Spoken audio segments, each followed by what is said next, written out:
시청자 여러분 안녕하십니까? TV조선 뉴스원 뉴스특보로 시작합니다. 장성택 숙청 이후 북한이 심하게 흔들리고 있습니다. 최고 권력층들의 이탈이 현실화하고 있는 상황입니다. TV조선 취재 결과 노두철 부총리, 리무영 부총리 두 명이 북한을 빠져나왔고 중국이 이들의 신변을 보호하고 있습니다. 주체 사상을 확립한 황장엽 선생의 망명 이후에 가장 비중 있는 인사들입니다. 김정일은 물론이고 김정은 체제에서도 바로 직전까지 실력을 행사했던 인물이라는 점에서 오히려 황장엽 선생보다도 더 중요한 인물이라고 해도 과언이 아닐 정도입니다. 네, 9명 정도인 부총리급 가운데 2명이 탈출했다는 것은 북한 내부가 심각하게 요동치고 있다는 사실을 방증합니다.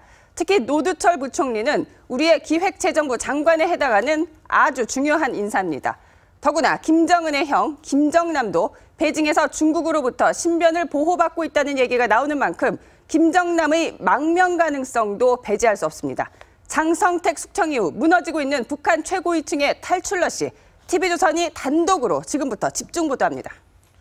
자, 첫 소식입니다.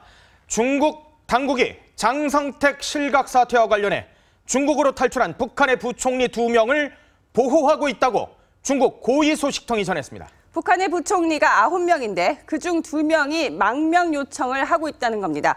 두 사람은 노두철과 리무영인 것으로 알려졌습니다. 신은서 기자의 단독 보도입니다. 중국 고위 소식통이 북한의 노두철 내각 부총리와 리무영 내각 부총리가 중국으로 탈출해 현재 중국 당국이 보호하고 있는 것으로 안다고 말했습니다. 북한 부총리 9명 중 2명이 장성택 실각 사태를 맞아 중국으로 넘어온 셈입니다. 장성택 측근인 노두철은 1944년생으로 내각에서는 부총리와 국가계획위원장을 겸직하면서 당 정치국 후보위원, 장성택이 위원장인 국가체육지도위원회에도 소속돼 있습니다. 리무영 내각 부총리 겸 화학공업상은 1948년생으로 대표적 경제통입니다. 장성택이 발탁한 것으로 알려진 박봉주 내각 총리와 30년간 호흡을 맞춰온 신복이고 올해 초 박봉주 내각 출범 때 화학공업상에 임명됐습니다. 리 부총리가 담당한 화학공업은 경공업과 농업 원료의 기초를 생산하는데 김정은이 강조해온 부분입니다.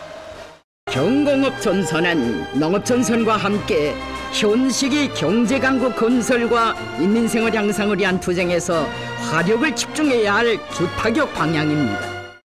하지만 김정은은 경공업이 현대화 수준이 뒤떨어져 있고 관료주의가 팽배하다고 질타하는 등 불만족을 표현한 것으로 전해졌습니다. 우리 정부는 두 사람의 거취를 확인해주지 않고 있는데 장성택 숙청을 결정한 정치국 회의에 두 사람의 모습은 보이지 않았습니다.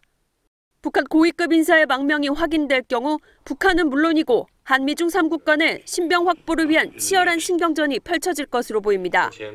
TV조선 신은서입니다.